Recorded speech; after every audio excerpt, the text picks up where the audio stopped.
नमस्कार साथियों, स्वागत है आप सभी का मेरे चैनल लोहियास कॉम्पिटिटिव कॉर्नर पे। मैं हूं सनी लोहिया और आप हैं मेरे साथ क्लास 12 की मैथ्स के 4th चैप्टर की विविध प्रश्नावली पर चर्चा करने के लिए। और हम पार्ट 2 पर चर्चा कर चुके हैं कि 13 क्वेश्चन और 12th क्वेश्चन तक कैसे हमने सॉल्व करने हैं। और अब हम चलते हैं 13 क्वेश्चन पे। 13 क्वेश्चन हमसे क्या कहता है, देखिए 13 क्वेश्चन है ये वैल्यू दी है सारणी की और हमें ये प्रूफ करना है। ठीक है, तो प्रूफ कैसे करेंगे, चलो देखते हैं। तो देखते हैं, हम सॉल्यूशन सेलेक्ट कर लेते हैं, हम एलएचएस। ठीक है, एलएचएस हमने सेलेक्ट किया, इसको मान लेते हैं डेल्टा इक्वल टू क्या है हमारे पास values 3a minus B plus A minus C plus A, और क्या है minus A plus B 3b और minus C plus B and A sorry minus A plus C minus B plus C and 3c। ठीक है, ये values हमें दी हुई है और हमें प्रूफ करना है ये। तो एक काम करो, सबसे पहले प्रूफ करने में क्या करते हैं, जो भी हमें पद दिए हुए ना उनमें से किसी एक को आप ले आओ। ठीक है, ले आओ का मतलब या तो इनको जोड़ दो या इस तरह से घटा दो पंक्तियों या स्तंभों को कि हमारा क्या आ जाए, इनमें से कोई एक पद आ जाए। ठीक है, तो मुझे ऐसा लग रहा है कि अगर C1 C2 और C3 को जोड़ूंगा तो मेरे पास a प्लस बी प्लस सी आ जाएगा। तो मैं C1 में चेंज कर देता हूँ। C1 में मैंने चेंज किया, C1 plus C2 plus C3 कर दिया। ठीक है, तो डेल्टा इक्वल टू क्या हो जाएगा, 3a, ये क्या हो जाएगा माइनस ए माइनस 2a हो जाएगा, और ये 3a के साथ ऐड होगा तो ये हो जाएगा a, बाकी b और c। ठीक है, ये दोनों यहाँ पहले से हैं। ठीक है, हो गया, ठीक हो गया। अब हम चलते हैं इस पे। यहाँ पे भी अगर तुम ऐड करोगे, देखो क्या मिल रहा है हमें, a प्लस बी प्लस सी, और यहाँ पर भी देखो हमें मिल रहा है a plus B plus C. ठीक है, बच्चे क्या, C2 तो वैसा ही रहा, a प्लस बी 3b और माइनस सी प्लस बी। ठीक है, अब है हमारे पास minus A plus C minus B plus C and 3c। ठीक हो गया। अब इसके बाद हमने क्या करना है, हमें ये क्या चाहिए बाहर, सारणिक से बाहर। तो हम इस पूरे C1 से क्या करते हैं, a प्लस बी प्लस सी को कॉमन ले लेते हैं। C1 से a प्लस बी प्लस सी को उभयनिष्ठ लेने पर, ठीक हो गया, उभयनिष्ठ लेने पर यहाँ से इसको हम उभयनिष्ठ ले लेते हैं। तो डेल्टा इक्वल टू क्या हो जाएगा, a plus B plus C हमारा कॉमन आ गया है। अंदर क्या बची values, 1 1 1 minus A plus B 3b minus C plus B and minus A plus C minus B plus C and 3c। ठीक हो गया।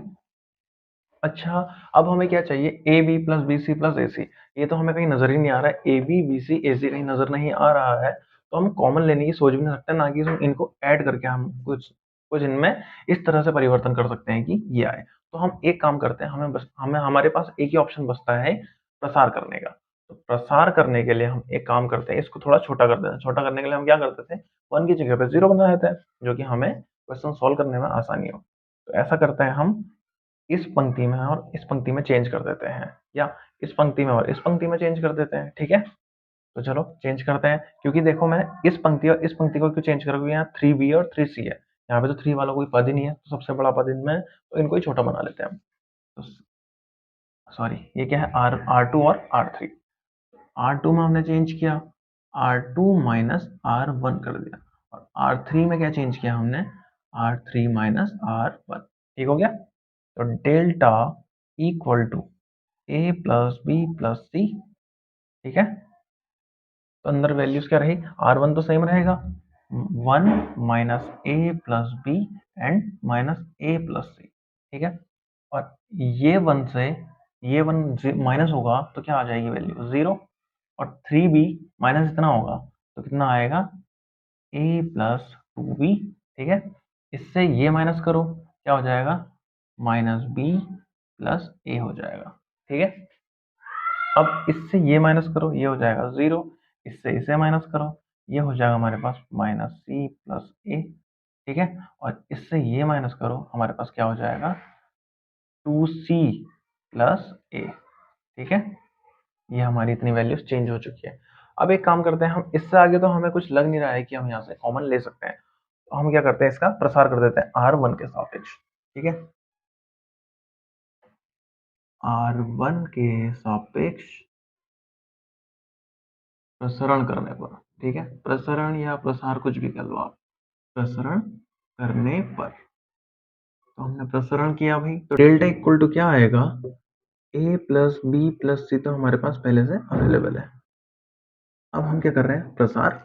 तो प्रसार करने में देखते हैं, हमने इसको सेलेक्ट किया, इस स्तंभ को छोड़ा और इस पंक्ति को छोड़ दिया, तो क्या मल्टीप्लाई होंगे, ये और ये, ठीक है। तो मल्टीप्लाई कर लो भाई, 1 इंटू, इससे यहां मल्टीप्लाई करो, क्या हो जाएगा, 2ac प्लस ए स्क्वायर प्लस, इससे मल्टीप्लाई करो 4bc प्लस, इससे यहां मल्टीप्लाई करो 2ab, ठीक हो गया।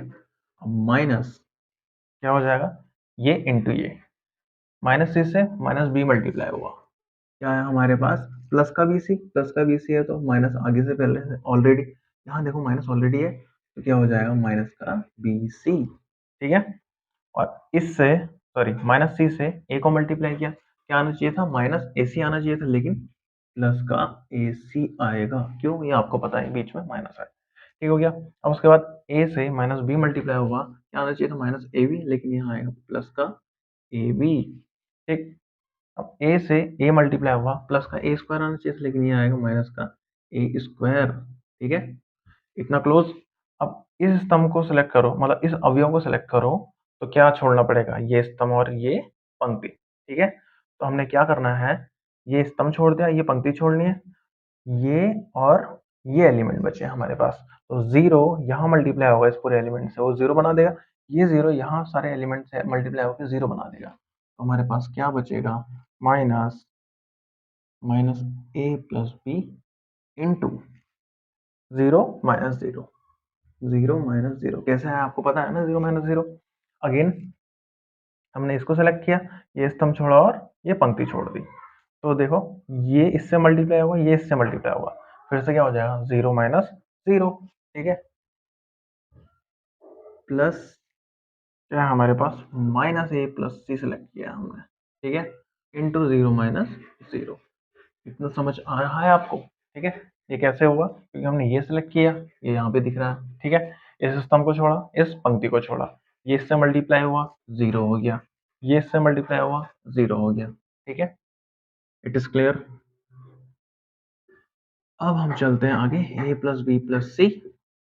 अच्छा, ये तो इन पदों का तो कोई औचित्य है नहीं, क्यों, क्योंकि जीरो माइनस जीरो जीरो होना है, और जीरो इससे मल्टीप्लाई होके जीरो ही बनाएगा, यहाँ पर भी वही situation, zero minus zero zero होगा, और जीरो इससे मल्टीप्लाई होकर जीरो ही बनाएगा, तो ठीक है, हमने सिर्फ क्या देखने, यहाँ तक के पद देखने, वन सबसे मल्टीप्लाई होगा, तो ये सारे पद यही रहना है, तो पहले यहाँ सॉल्व कर लेते हैं हम, माइनस ए स्क्वायर प्लस ए स्क्वायर को कैंसिल कर रहा है, ठीक है।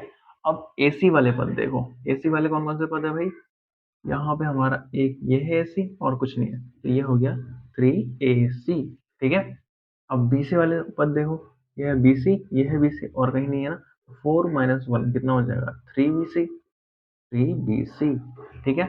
अब देखो ए बी वाले पद, ये 2ab है, ये प्लस का ए बी है, ये हो गया प्लस 3ab, ठीक है।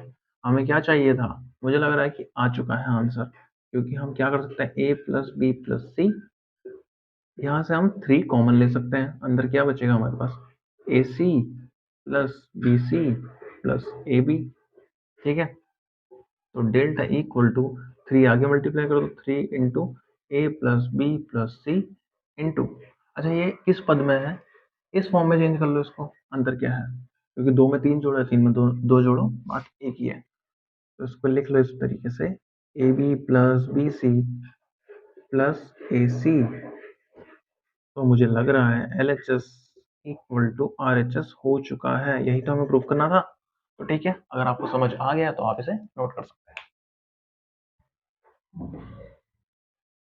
14 क्वेश्चन भी बहुत इजी है, लेकिन ये सारे इंपॉर्टेंट क्वेश्चन है, हाँ, इनको स्किप मत करना बिल्कुल भी। तो क्वेश्चन क्या है हमारे पास, 1 2 एंड 3, आगे है 1 plus P 3 plus 2p and 6 plus 3p, ठीक हो गया। फिर हमारे पास 1 प्लस p प्लस q, ठीक। अगला है 4 प्लस 3p प्लस 2q, फिर है 10 प्लस 6p प्लस 3q। ये हमें प्रूफ करना है किसके, 1 के इक्वलेंट, ठीक, 1 के इक्वल। अभी 1 के इक्वल कैसे प्रूफ होगा, चलो सॉल्यूशन देखते हैं। तो डेल्टा इक्वल टू, ये लिख लेते हैं हम, ये हमने सेलेक्ट किया LHS 1 2 3, 1 plus p, 3 plus 2p, 6 plus 3p, 1 plus p plus q, 4 plus 3p plus 2q, और 10 प्लस 6p प्लस 3q। ठीक है, ये हमारे पास आ चुकी है इतनी वैल्यू LHS की। हमने लानी है वैल्यू 1। हमने कोई प्रॉपर्टी पढ़ी है नहीं कि जिससे 1 आंसर आ जाए। कोई ऐसी प्रॉपर्टी नहीं होती। जीरो के लिए प्रॉपर्टी होती है कि कोई दो स्तंभ बराबर हो या कोई दो पंक्तियां बराबर हो, लेकिन 1 के लिए तो हमने कोई ऐसी प्रॉपर्टी पढ़ी ही नहीं है। तो प्रॉपर्टी नहीं पढ़ी है तो हमें क्या करना पड़ेगा, या तो प्रसार कर दो डायरेक्ट। प्रसार करने में इतना तो बहुत लॉन्ग पड़ जाएगा आपको। तो आप एक काम करो यहाँ पर कि वैल्यूज को रिड्यूस कर दो, मतलब यहाँ से वैल्यूज को कम कर दो, यही काम हो सकता है।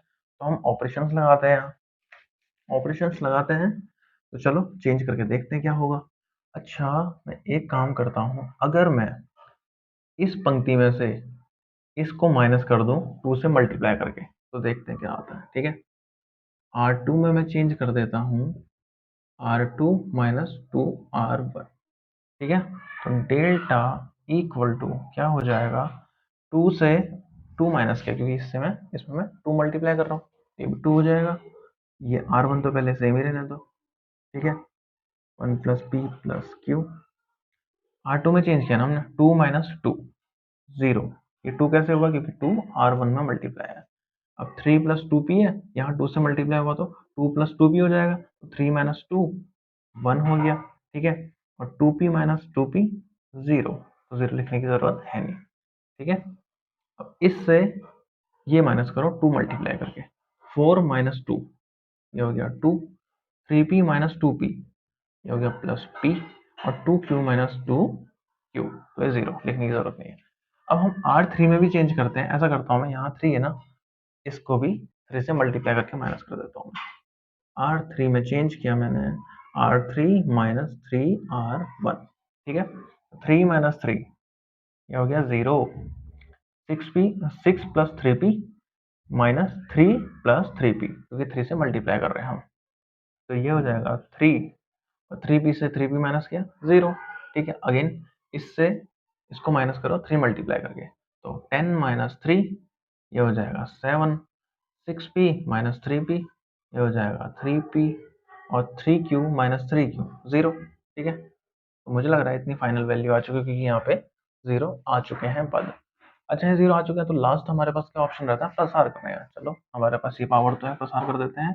तो R1 के सापेक्ष प्रसार करने पर, प्रसार करने पर R1 के सापेक्ष प्रसार कर देते हैं हम, तो डेल्टा इक्वल टू क्या हो जाएगा, इसको सेलेक्ट करो, अंदर क्या वैल्यूज बची, इस स्तंभ को छोड़ा और इस पूरी पंक्ति को छोड़ दिया, बचे क्या एलिमेंट, ये बचे हमारे पास।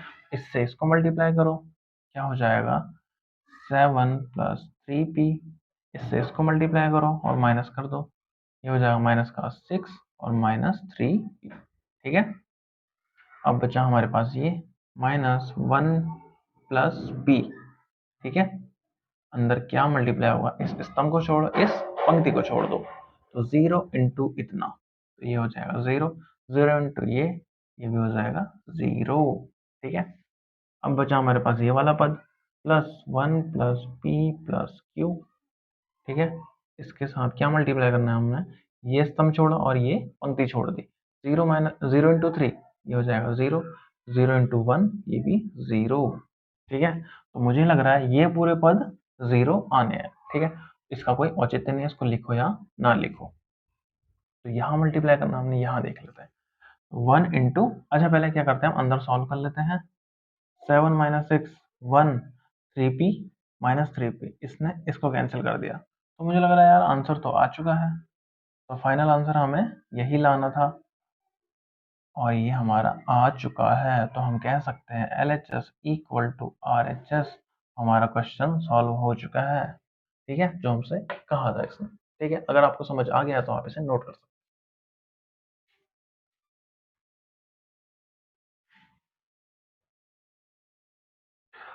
अच्छा, अगला क्वेश्चन है हमारे पास। ये भी एग्जाम में बहुत बार पूछा जा चुका है। क्वेश्चन बहुत अच्छा है।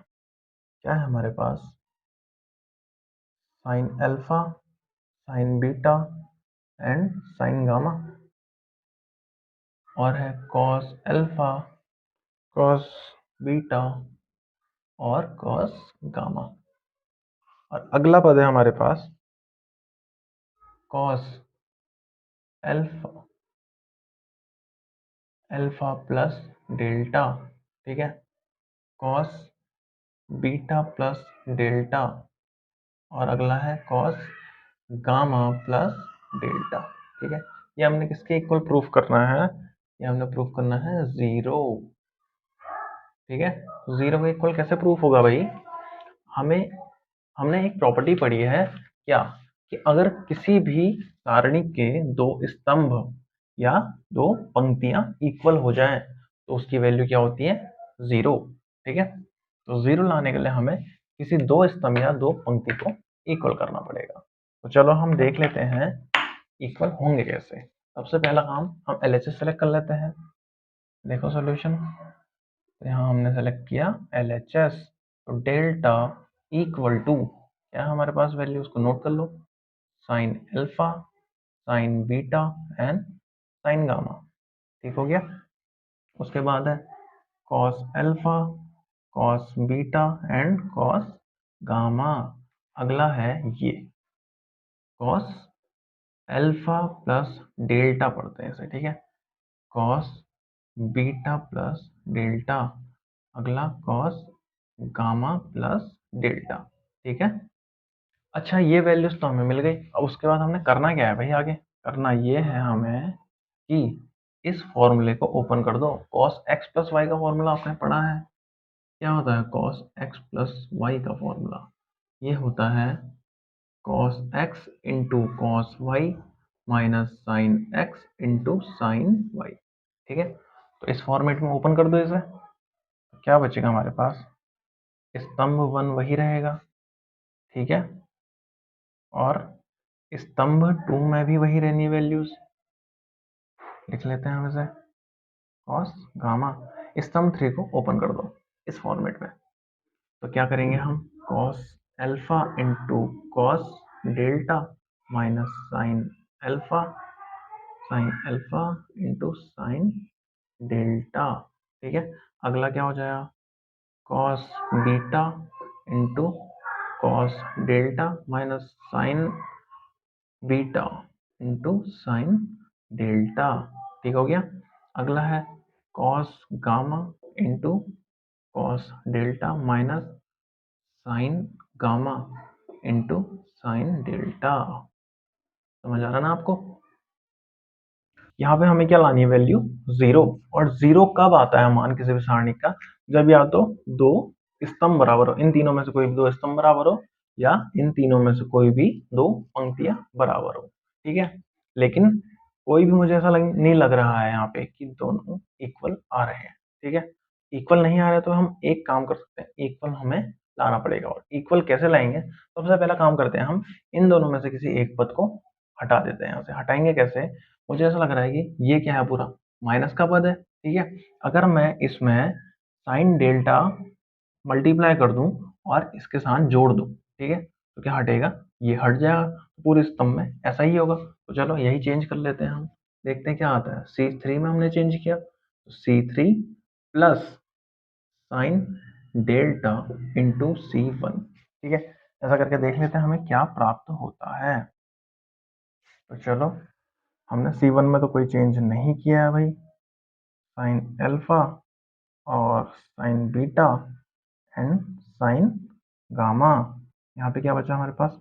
Cos alpha, cos beta and cos gamma. ठीक है, यहाँ हमने क्या किया है? Cos alpha into cos delta. ठीक, ये बचा हमारे पास।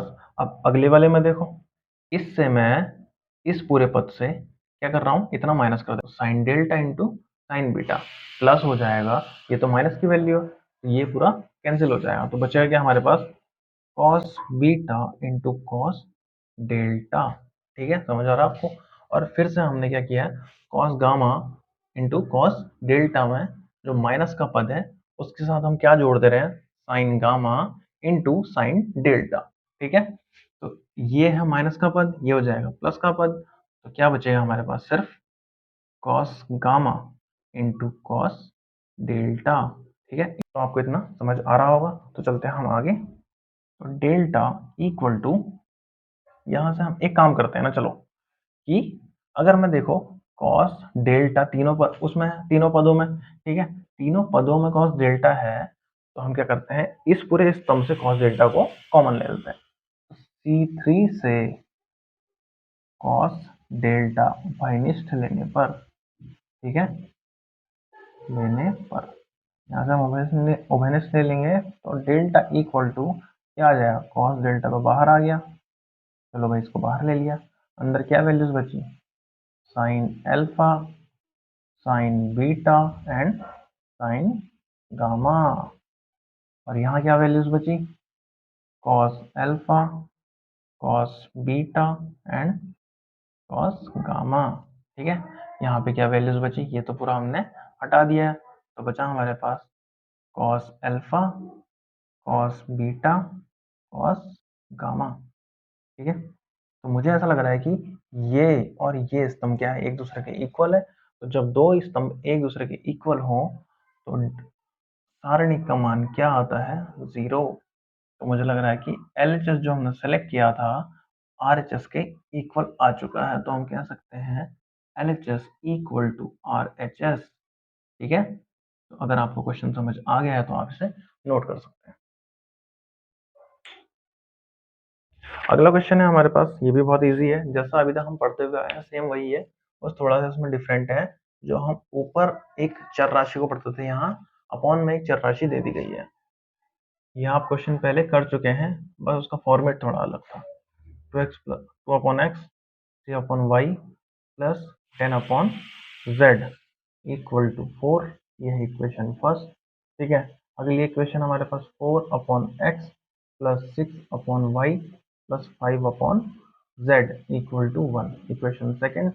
अब थर्ड इक्वेशन है 6 upon x plus 9 upon y plus sorry यह है minus minus 20 upon z equal to 2। ठीक है, ये सारी वैल्यूज दी है, और यहाँ पर भी ये है माइनस, और कहीं मिस्टेक तो नहीं है, ठीक है, बाकी सारी वैल्यूज ठीक है। ये हमारे पास है थर्ड इक्वेशन, और हमसे कहा है कि आव्यूह विधि से इसका इस निकाय का हल ज्ञात कीजिए। निकाय मतलब ये जो ग्रुप है इक्वेशंस का, इसका हमने सॉल्यूशन निकालना है। सॉल्यूशन निकालने का मतलब है कि एक्स वाई जेड की वैल्यू हमने फाइंड करनी है। तो कैसे प्राप्त करेंगे हम एक्स वाई जेड की वैल्यूज, ठीक है, चलो देखते हैं। सबसे पहला काम हमारा क्या रहता है, इन इक्वेशन को इस फॉर्मेट में चेंज करने का। वो कैसे होगा, यहाँ तो एक्स वाई जेड पहले से है ना हमारे पास, एक्स वाई जेड की जगह पे कुछ और मान लेते हैं हम, माना 1 upon x equal to a मान लेते हैं इसे, ठीक है, और 1 upon y equal to b, और 1 upon z equal to c. ठीक है, इसको सॉल्व करते हैं हम अब आगे। यहाँ पे 1 अपॉन एक्स की जगह पे ए मान लो, तो ये हो जाएगी इक्वेशन, ठीक है, 2a plus 3b plus 10c equal to 4, ये इक्वेशन 4 हो गई हमारे पास। ठीक है, उसके बाद यहाँ पे फिर से क्या रख दो, 1 अपॉन एक्स, 1 अपॉन वाई और 1 अपॉन जेड की जगह पे ए बी सी। ठीक है, तो ये हो जाएगा 4a minus 6b plus 5c equal to 1, ये हमारे पे इक्वेशन 5। ठीक है, यहाँ फिर से ऐसे ही करो, 6a plus 9b minus 20c equal to 2, ये हो गया हमारे पास इक्वेशन 6। ठीक है, इतना आपको समझ आ गया होगा कैसे हुआ है। अब हमारे पास क्या आ गई, वही इक्वेशन लौट के आ गई जो हम पिछले एक्सरसाइज में सॉल्व कर रहे थे। जैसे यहाँ क्योंकि ए एक्स इक्वल टू क्या होता है b, ठीक है। यहाँ पे a क्या वैल्यूज है, जो भी a b c के गुणांक है, ठीक है, तो उससे बना अवयव है a। तो a का गुणांक क्या है 2, फिर से देखो 4, फिर से देखो 6, यहाँ b का गुणांक देखो 3 -6 और 9, यहाँ फिर से देखो क्या है 10 5 एंड -20, और यहाँ पे x की वैल्यू क्या होगी, जो जो वैल्यू हमें फाइंड करनी है a b और c, ठीक है, और b की वैल्यू क्या होगी, इक्वल के बाद जो भी न्यूमेरिकल वैल्यूज है उसका अवयव, तो 4 1 एंड 2, ठीक है, समझ आ रहा है आपको। अब हम चलते हैं आगे। आगे हमने कैसे सॉल्व करना है, हमें क्या निकालना होगा, ए इनवर्स। ए इनवर्स क्यों निकालना होगा भाई, क्योंकि कि x इक्वल टू होता है ए इनवर्स b, ठीक है, और x क्या होता है, जो हमें वैल्यूज निकालनी है, यहाँ पे जो वैल्यूज निकालनी है और जो भी यहाँ आगे आ जाएगा, ठीक है, उससे तुलना कर देंगे हम। लास्ट में हमारे पास क्या आ जाएगी, abc की वैल्यू, और abc की वैल्यू जहाँ से आ गई हम x y z की वैल्यू भी निकाल लेंगे, ठीक है। तो चलो सॉल्व करते हैं आगे। ए इनवर्स निकालने पे काम करते हैं हम। ए इनवर्स निकालने पे कैसे काम करेंगे, ए इनवर्स निकालने के लिए सबसे पहले हमें निकालने पड़ेंगे इनके सहखंड, ए के सहखंड। ज्यादा लेंथी ना लेके शॉर्ट में समझने की कोशिश करना, ठीक है। तो a11 -1 की पावर 1 + 1, ठीक हो गया। इस अवयव को सिलेक्ट किया हमने, तो इस स्तंभ को छोड़ो, इस पंक्ति को छोड़ो, बचे क्या, ये एलिमेंट हमारे पास, -6 से 20 को मल्टीप्लाई किया, क्या हो जाएगा 120, ठीक हो गया। उसके बाद इससे इसको मल्टीप्लाई करो, क्या हो जाएगा -45, ठीक है। इससे इतनी वैल्यू माइनस कर दो, क्या बचेगा हमारे पास 75, और 75 इंटू प्लस का 1, 75 ही रहना है। फिर निकाला हमने a12 इक्वल टू -1 की पावर 1 + 2 इंटू ये वाला एलिमेंट है 1 2, इस स्तंभ को छोड़ो, इस पंक्ति को छोड़ दो, बचे क्या हमारे पास 4 5 -20 और 6, 4 से -20 को मल्टीप्लाई किया हमने, आ गया हमारे पास -80, और 6 से 5 को मल्टीप्लाई किया हमारे पास आ गया -30, समझ आ रहा है आपको। और इसकी वैल्यू क्या हो जाएगी -110, -110 -1 से मल्टीप्लाई हो गए प्लस का 110 बनाएगा। अब आ गया a13 इक्वल टू -1 की पावर 1 + 3 इंटू ये है देखो 1 3 एलिमेंट, और इसको इस स्तंभ छोड़ो और इसके पंक्ति को छोड़ दो, हमारे पास क्या एलिमेंट बचे 4 -6 9 और 6, 4 से 9 को मल्टीप्लाई किया, ये हो गया 36, और 6 से -6 को मल्टीप्लाई किया, ये -36 आना चाहिए था, लेकिन प्लस का 36 आया, वो क्यों, क्योंकि दोनों के बीच में माइनस होता है ऑलरेडी। 36 + 36 72, और 72 + 1 से मल्टीप्लाई होके 72 ही रहेगा। अब निकालते हैं हम a221 इक्वल टू -1 की पावर 2 + 1 इंटू 21 कौन सा एलिमेंट है, ये, तो इस स्तंभ को छोड़ो, इस पंक्ति को छोड़ो, बचे क्या एलिमेंट हमारे पास, ये, तो 3 से -20 को मल्टीप्लाई किया हमने, ये आ गया माइनस का 60, और 9 से 10 को मल्टीप्लाई किया, ये आ गया माइनस का 90, इक्वल टू ये क्या हो जाएगा माइनस का 150, और -150 इंटू -1 प्लस का 150। अब निकालते हैं हम a22 इक्वल टू -1 की पावर 2 + 2 इंटू कौन सा एलिमेंट टू 2 2, ये, तो इस स्तंभ को छोड़ो, इस पंक्ति को छोड़ो, इसको इससे मल्टीप्लाई करो, कितना आ जाएगा माइनस का 40, इससे इसको मल्टीप्लाई करो, ये आ जाएगा माइनस का 60, ये क्या हो गया माइनस का 100, माइनस का 100 इंटू प्लस का 1, तो ये आ जाएगा माइनस का 100 ही रहेगा यहाँ। अब हम देखते हैं a23 इक्वल टू -1 की पावर 2 + 3 इंटू 2 3 कौन सा एलिमेंट है, ये, तो इस पूरी पंक्ति को छोड़ा, इस पूरे स्तंभ को छोड़ा, बचे क्या हमारे पास 2 3 9 6, 2 से 9 को मल्टीप्लाई किया, ये हो गया 18, -6 से 3 को मल्टीप्लाई किया, ये भी हो गया 18, 18 - 18 0, ये पूरी वैल्यू 0। अब निकालते हैं हम a31 इक्वल टू -1 की पावर 3 + 1 इंटू क्या बचा हमारे पास 3 1, देखो ये है एलिमेंट, तो ये स्तंभ छोड़ा, ये पंक्ति छोड़ दी, तो 3 से 5 को मल्टीप्लाई किया, ये हो गया 15, -6 से 10 को मल्टीप्लाई किया, ये होना चाहिए था -60, लेकिन माइनस ऑलरेडी बीच में है, तो ये हो जाएगा प्लस का 60, तो ये क्या हो गया हमारा 75, 75 इंटू +1 75 रहेगा। तो a32 क्या हो जाएगा, -1 की पावर 3 प्लस 2 इंटू 32 कौन सा एलिमेंट है ये, तो इस स्तंभ को छोड़ो, इस पूरी पंक्ति को छोड़ दो। ठीक है, तो बचे क्या हमारे पास एलिमेंट 2 5 10 और 4, 2 से 5 को मल्टीप्लाई किया, ये हो गया 10, 4 से 10 को मल्टीप्लाई किया, ये हो गया माइनस का 40। तो हमारे पास क्या वैल्यू आ जाएगी, ये आएगी माइनस का 30, और -30 इंटू -1 प्लस का 30। अब निकालते हैं हम a33 इक्वल टू -1 की पावर 3 प्लस 3 इंटू, अच्छा देखो 3 कौन सा एलिमेंट है ये, तो इस स्तंभ को छोड़ो, इस पंक्ति को छोड़ दो। 2 इंटू -6 हो गया माइनस का 12, 4 इंटू 3 ये भी हो गया प्लस, ये हो गया माइनस का 12। ठीक है, -12 माइनस -12 क्या हो जाएगा, माइनस का 24, और -24 प्लस 1 से मल्टीप्लाई होगा तो ये -24 रहना है। ठीक है, समझ आ रहा है आपको। ठीक है, अब चलते हैं हम आगे। सहखंड निकालने के बाद हमारा क्या काम रहता है, सहखंडज निकालना। तो पहले क्या करेंगे हम, ए के सहखंडों से बना आव्यूह निकालेंगे, से बना आव्यूह। तो ए के सहखंडों से बना आव्यूह क्या हो जाएगा, इसको मान लेते हैं हम सी इक्वल टू, तो पहली पंक्ति के अवयव देखो 75 110 और 72, 75 110 और 72। अब दूसरी पंक्ति के देखो 150 -100 और 0, 150 -100 और 0। अब अगला है 75 30 और -24, 75 30 माइनस का 24। एडजॉइंट कैसे निकालते हैं हम इसका, एडजॉइंट ऑफ ए क्या हो जाएगा, सी का ट्रांसपोज। सी का ट्रांसपोज निकालने के लिए क्या करना, हमने पंक्तियों को स्तंभों में बदल देना है। ठीक है, बदल देते हैं, इस पंक्ति को स्तंभ में बदलो, 75 110 72, इस पंक्ति को स्तंभ में बदलो 150 -100 और 0, इस पंक्ति को स्तंभ में बदलो 75 30 माइनस का 24। ठीक है, समझ आ रहा है ना आपको। अब निकालना हमने ए इनवर्स, लेकिन ए इनवर्स निकालने के लिए मॉड ए चाहिए था, वो तो हमने निकाला ही नहीं, तो मॉड ए निकाल लेते हैं भाई।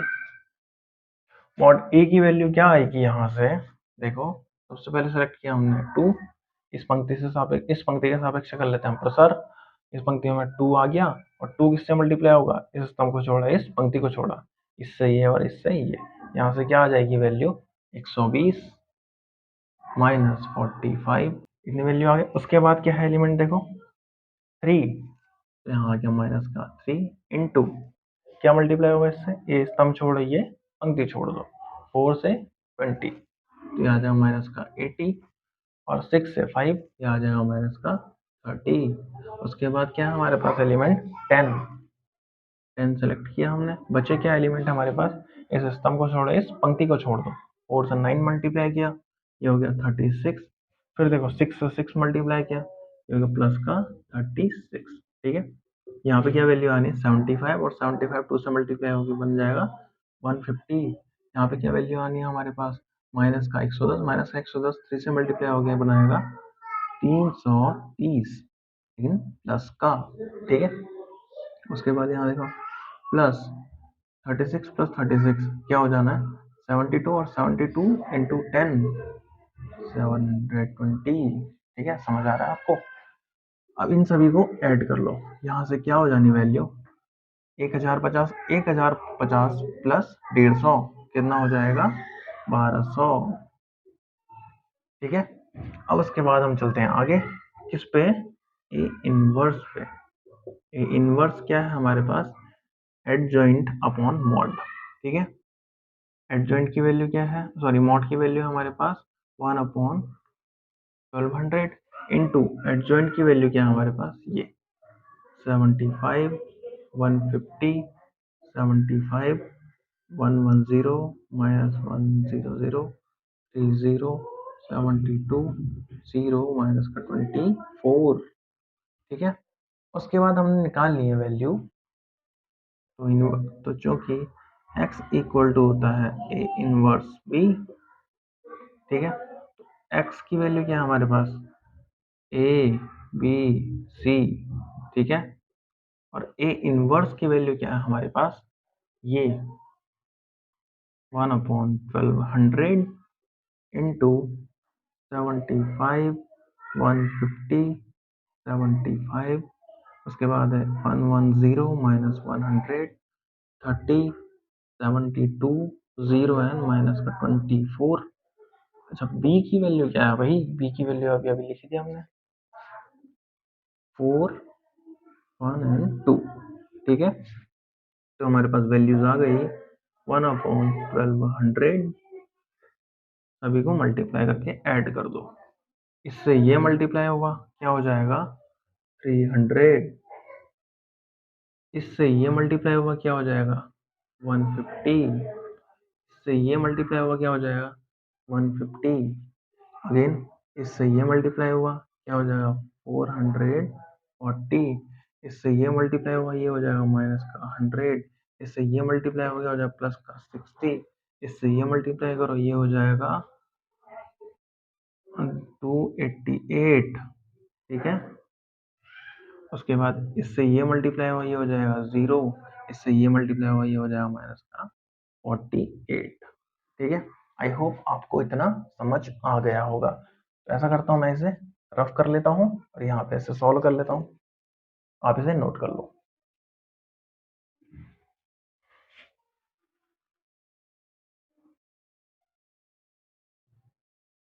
तो चलो देखते हैं हम, इन सभी को ऐड करो क्या हो जाएगी वैल्यू 600। तो ए बी और सी इसकी वैल्यू क्या है हमारे पास, इक्वल टू 1/1200 इंटू ये है हमारा 600, ठीक है। यहाँ पे हमारे पास क्या वैल्यू बचेगी, देखो इससे 100 माइनस करो 340 और 340 प्लस 60 400। अब यहाँ पे वही चीज, इससे ये माइनस करो क्या हो जाएगी वैल्यू हमारे पास 240, ठीक है। तो हमारे पास ए बी और सी की वैल्यू क्या आ रही है, मुझे लगता है ए बी सी की वैल्यू क्या आ जाएगी, ये देखो 600/1200 क्या हो जाएगा 1/2, 400/1200 ये हो जाएगा 1/3, 240/1200 क्या हो जाएगा हमारे पास 240/1200 क्या हो जाएगा हमारे पास, जीरो से जीरो कैंसिल, 12 2 जा 24, 12 10 जा इतना, और 2 1 जा 2, 2 5 जा इतना, ठीक हो गया। तो 1/5 आ गई वैल्यू। तो हमें पता चल रहा है यहाँ से कि ए बी सी की वैल्यू क्या आ रही है, ए की वैल्यू आ रही है 1/2, बी की वैल्यू आ रही है 1/3 और सी की वैल्यू आ रही है 1/5, ठीक है। ये वैल्यूज आ गई, लेकिन हमें क्या चाहिए एक्स वाई जेड की वैल्यू, ठीक है। एक्स की वैल्यू अगर हम निकालें तो 1/a होगा ना, यहाँ से देखो 1/x इक्वल टू ए है, अगर मैं इसको यहाँ भेजूँ और इसको यहाँ भेजूँ तो x इक्वल टू हो जाएगा 1/a, ठीक हो गया। वैसे यहाँ y इक्वल टू 1/b और z इक्वल टू 1/c हो जाएगा, ठीक है।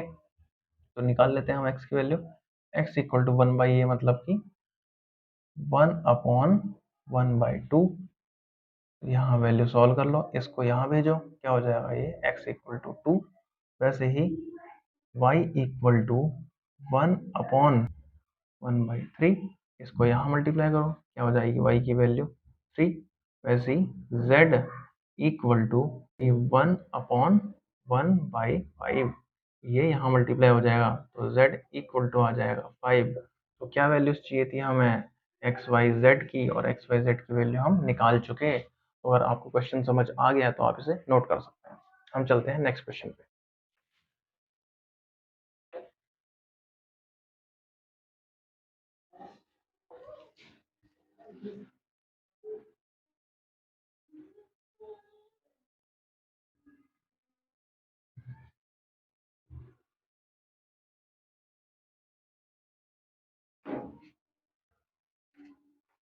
तो चलो चलो अब हम चलते हैं 17 क्वेश्चन पे।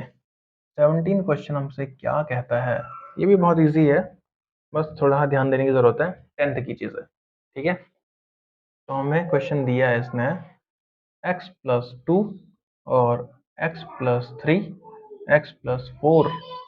अगला है स्तंभ x plus 3, x plus 4, x plus 5। ठीक है, फिर है हमारे पास x plus 2a, x plus 2b, x plus 2c।